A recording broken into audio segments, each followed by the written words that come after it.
Hello guys, welcome back to my YouTube channel. After long time पछि चाहिँ मेरो video बनिरहेछ guys. धेरै भयो भिडियो नबनाएको। आज चाहिँ म धादिङ बेसी जाँदैछु, त्यही भएर भिडियो बनाउँदै जाऊँ रोडको चाहिँ भनेर भिडियो बनाइरहेको छु। सो हेर्दै जाउँ कस्तो हुन्छ भिडियो होइन।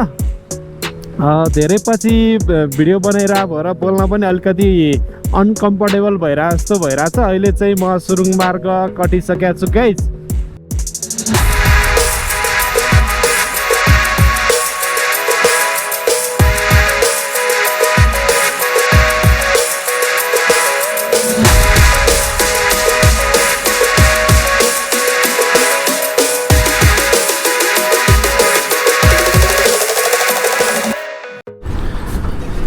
यहाँ चाहिँ रहेको छ धार्के बजार गाइज। एकदम धार्के बजारमा पनि बाटो चाहिँ ल्याङ रहेछ, सबै अफरोडै बनाएर रहेछ होइन।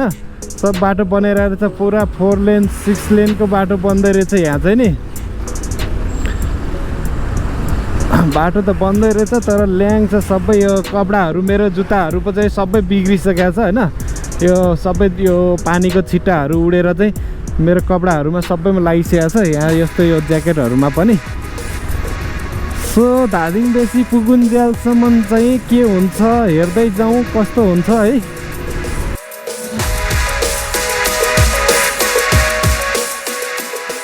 अहिले चाहिँ हामी यो मादिबेसी बजार आइपुगिसकेका छौँ गाइज। यहाँतिर चाहिँ बाटो अलिकति राम्रै रहेछ। त्यहाँभन्दा माथि त लास्ट ल्याङ छ गाइज। बाटो पनि एकदम धुलो धुलो उडिरहेछ अनि धुलो नभएको ठाउँमा हिलो भइरहेछ। सब कपडा बिग्रिनेदेखि लिएर जुत्ता बिग्रिने भइसकेको छ गाइज। तैपनि अब जानै पर्यो होइन, हिँड्नै पर्यो।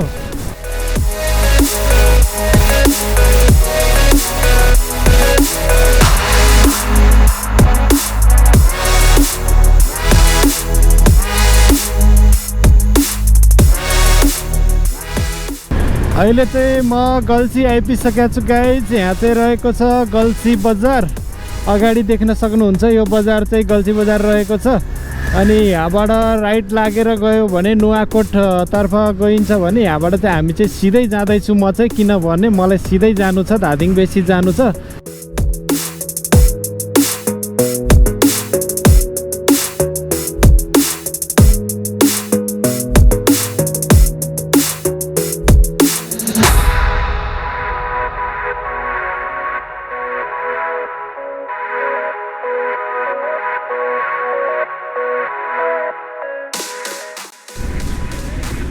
बाटो एकदम ल्याङ भएर गाइज होइन, एकदम ढिला भइरहेछ कि हिँड्नलाई। यस्तो बाटो छ सबै कतै हिलो छ, यसरी पानी पोखरी पोखरी भएको छ। अफरोड हाइवे भनेको छ गाइज होइन। सबै यस्तो पानी पोखरी जस्तो यस्तो छ बाटो। अनि खुट्टा यसरी माथि राखेर हिँडिराखेको छु, तैपनि कपडाहरू सबै हिलो हिलो भइसकेको छ। यो कति त ठाउँमा त यो गाडीको टायरले चाहिँ यो पोखरी जस्तो यो खाउलोमा जमेको पानीले चाहिँ उछिटेर सब कपडा बिग्रिने पनि भइसकेको छ। यस्तो छ बाटो चाहिँ लास्ट ल्याङ भइरहेछ। त्यही भएर पनि ढिला ढिला ढिला ढिला भइरहेछ अनि झ्याउ भइरहेछ गाइज। हेरौँ यस्तो यी बाटो चाहिँ कहाँसम्म रहेछ। अब यो प्रायः जसो बाटो सबै यस्तै यस्तै नै छ। यो 9 बिसेबाट तलतिर लागिसके पछाडि चाहिँ यस्तो ल्याङ छ बाटो सबै ठाउँमा।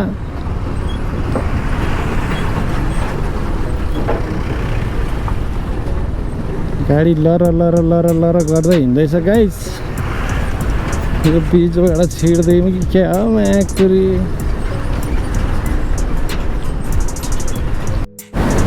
गाइज अहिले चाहिँ म लेखु आइपुगिसकेको छु। अब म चाहिँ यहाँबाट राइट लागेर जाँदैछु गाइज। यो गेटबाट छिरेर जाँदैछु म चाहिँ नि, किनभने मलाई धादिङ बेसी पुग्नु छ। धादिङ बेसी जाने पुल चाहिँ नि यो रहेको छ गाइज।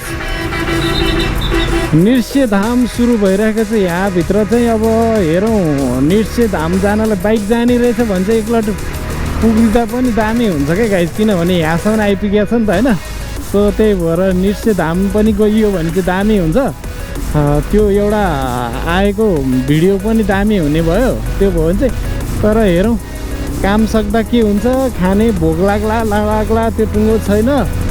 त्यही भएर अब हेरौँ यहाँबाट कति टाइममा पुगिन्छ। ठ्याक्क 10 बजेको छ गाइज।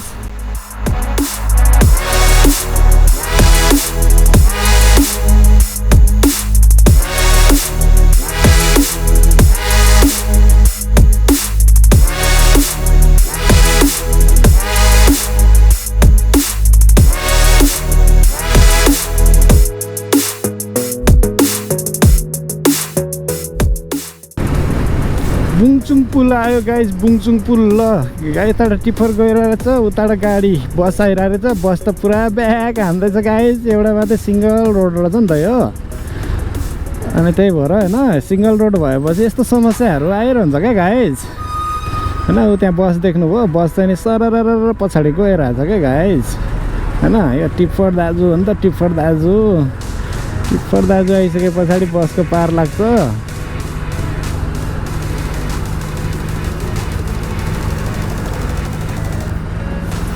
स्याट गरेर अगाडि जान पाए हुन्थ्यो गाइज। उताबाट फेरि गाडी अगाडि आइदियो स्याट गरेर।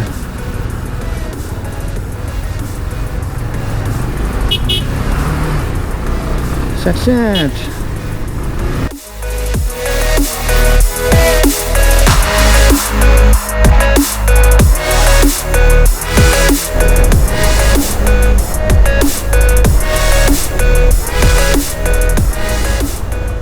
सिद्धलेक गाउँपालिका गाइज। अब चाहिँ धादिङ पुग्नलाई, धादिङ बेसी पुग्नलाई 15 मिनट जति लाग्छ भन्ने कुरो भयो। यहाँबाट खासै धेरै टाइम चाहिँ लाग्दैन। 15 मिनट भनेपछि मलाई 10-15 मिनटमा पुगिहाल्छु होला गाइज। सो त्यहाँ काम सकिसके पछाडि चाहिँ कति टाइम लाग्छ हेरौँ काम सकाउनलाई। काम सकिएर चाँडो भयो भने चाहिँ म निर्से धाम पनि जान्छु गाइज। त्यहाँ गएर ननुहाए पनि एकचोटि पुगेर त्यहाँको परिवेश के छ कस्तो छ देखाउन खोज्छु। पुग्न भ्याइयो भने चाहिँ अहिले चाहिँ धादिङ बेसी यो बजार प्रवेश गर्न लागि अहिले चाहिँ पुग्न लागिसकेको छ। यो अगाडि देख्न सक्नुहुन्छ, यो पुल क्रस गर्ने बित्तिकै धादिङको पुच्छर बजार चाहिँ सुरु हुन्छ। अनि म चाहिँ अलिअलि माथि नै जानुपर्छ बिच बजारतिर, किनभने मेरो काम चाहिँ नि त्यहाँतिर छ।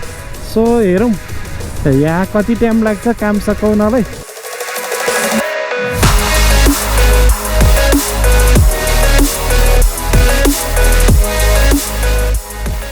फाइनल्ली मेरो काम चाहिँ सकेर धादिङ बेसी बजारबाट चाहिँ म निस्किन लागिसकेँ गाइज। अहिले चाहिँ धादिङ बेसी बजारमै छु, यो बिच बजार भन्छ यसले चाहिँ।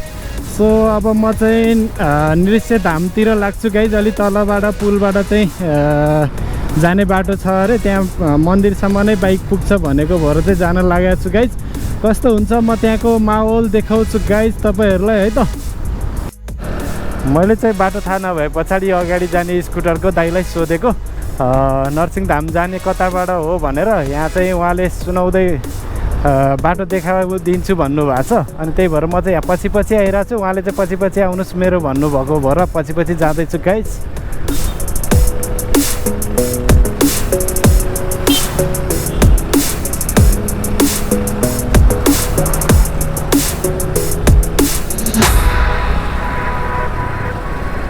सो यताबाट जस्तो छ, यता साइड लाइट बल्यो गाइज होइन। ए यता लेखिराखेको रहेछ नि, ए नरसिंहधाम रहेछ गाइज, नृश्यधाम भनेर। म चाहिँ नृश्यधाम भनेर नरसिंहधाम रहेछ खास।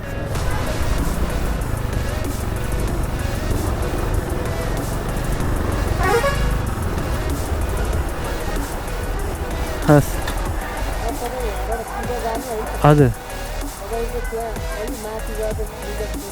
हजुर राइटपट्टि जानु पऱ्यो। ए ल ए ल हुन्छ, हस् थ्याङ्क यू। सो गाइज म चाहिँ नरसिंहधाम जाँदैछु। यो बाटोबाट चाहिँ अब यहाँ दाइले भनिदिनु भयो मलाई चाहिँ बाटो लोकेसन यताबाट जानुहोस् भनेर होइन। सो हेरौँ अब कति टाइम लाग्छ। अहिले चाहिँ ठ्याक्क 12 बजेको छ गाइज।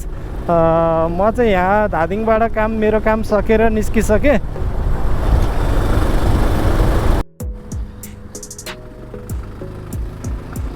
यो माथि हाइटसम्म चाहिँ बाटो एकदम दामी रहेछ गाइज। सबै पिचको बाटो आइराखेको छु।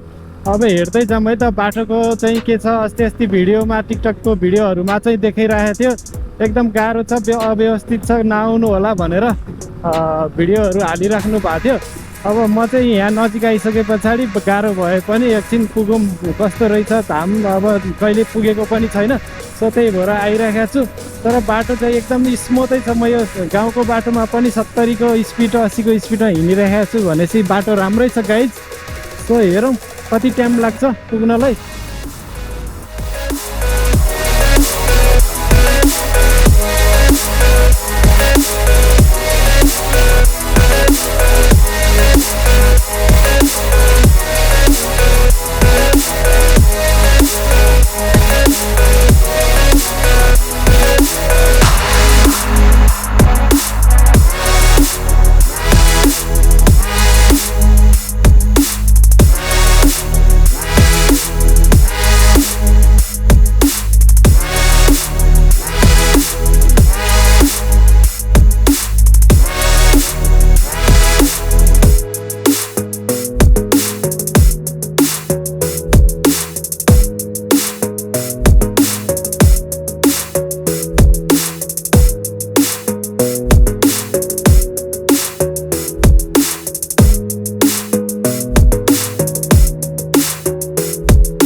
यस्तो डाँडा डाँडाहरूमा चाहिँ सबै पार्कहरू यस्तो पिङ अनि बच्चाहरू खेल्ने ठाउँ होइन यस्तो फोटोहरू खिच्ने ठाउँहरू पनि मजाले बनाएर रहेछ क्या गाइज यतातिर चाहिँ दामी छ एकदम ब्युटिफुल प्लेस होइन अहिलेसम्म चाहिँ मलाई एकदम रमाइलो लागिरहेछ यो बाटोमा हिँड्दाखेरि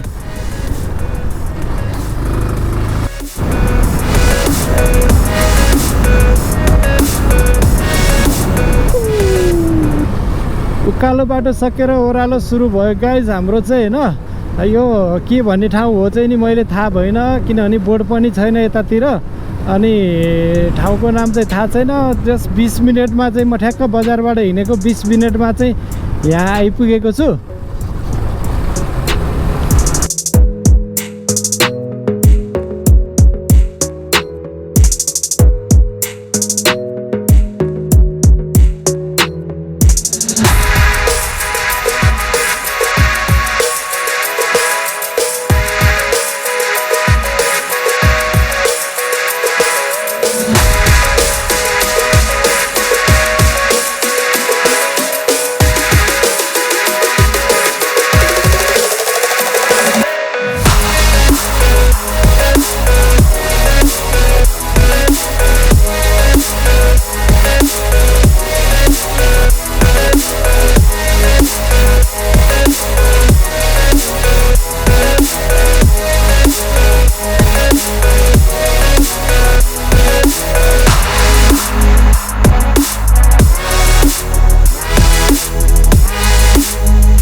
अहिले चाहिँ म यो सोल्टीचोक भन्ने ठाउँ आइपुगेको छु गाइज आरुघाट सोल्टीचोक यो चाहिँ नि आरुघाट जाने बाटोपट्टिबाट जानुपर्ने रहेछ यहाँ चाहिँ एउटा गेट पनि राखेको छ नरसिंहधाम जाने बाटो भनेर गेट पनि छ सो यो गेट हुँदै जानुपर्छ गाइज कन्फ्युज नहुनु होला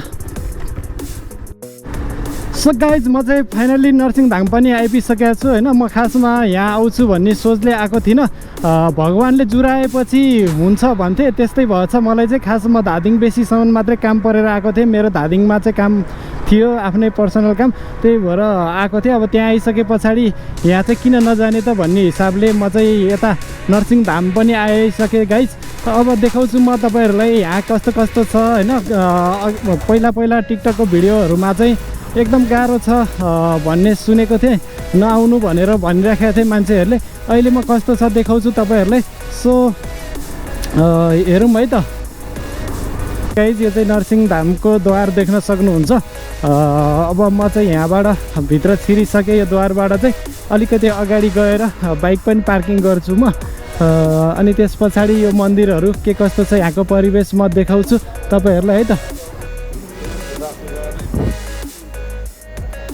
म चाहिँ यता तल जाँदैछु यो खोलाको छेउमा नुहाउने ठाउँतिर जाँदैछु गाइज यताबाट सो कन्फ्युज भइरहेको थिएँ म चाहिँ नि अघिसम्म त्यहाँ माथि आइपुग्ने बेलासम्म मेरो गुगलले चाहिँ 7 किलोमिटर अझै पर देखाइरहेको थियो होइन तर होइन रहेछ यहीँ नै रहेछ नरसिंहधाम चाहिँ नि सो म जाँदैछु अब यो तलसम्म देखाउँछु म तपाईँहरूलाई यहाँको रौनक अनि यो धर्म गर्न आउने भक्तालुजनहरूको पनि भिडभाड के कस्तो छ म तपाईँहरूलाई देखाउँछु यहाँनिर यता चाहिँ देख्न सक्नुहुन्छ आफूलाई चाहिएको मालाहरू मनपर्ने माला शङ्खहरू किन्न पाउनुहुनेछ यतातिर अनि यहाँभित्र चाहिँ नि भजन कीर्तनका साथमा भक्तालुहरूलाई चाहिँ मनोरञ्जन गराउने चाहिँ ठाउँ बनाइएको रहेछ यहाँ चाहिँ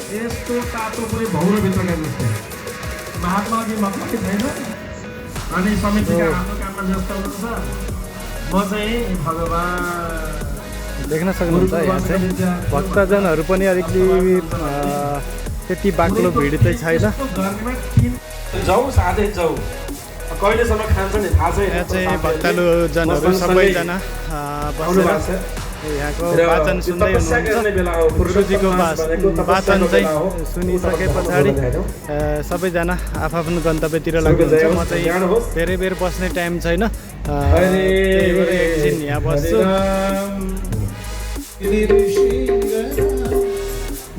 नाचेर जाने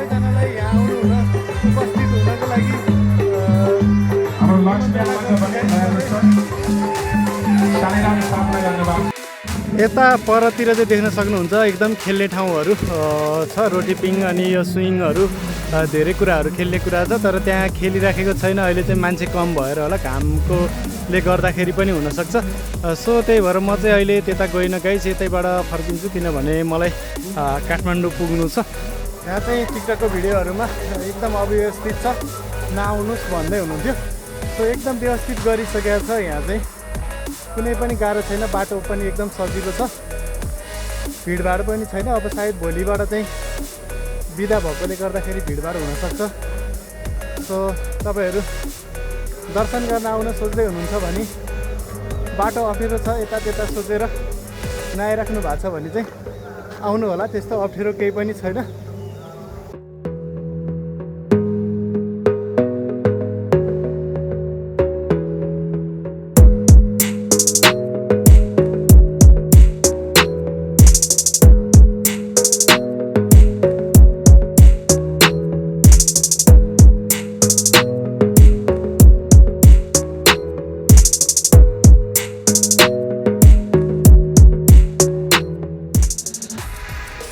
यहाँ चाहिँ रहेको छ शिव लिङ्गहरू चाहिँ यहाँ रहेको छ गाइस शिव पार्वतीको चाहिँ मूर्ति यहाँ देख्न सक्नुहुन्छ एकदम मजाले सजाएर राखेको छ यहाँनिर चाहिँ नि पर्वत बनाएर अनि शिव पार्वतीको चाहिँ मूर्ति मजाले राखिएको छ यहाँ चाहिँ देख्न सक्नुहुन्छ अनि चारैतिर यो शिवलिङ्ग चाहिँ मजाले राखिएको छ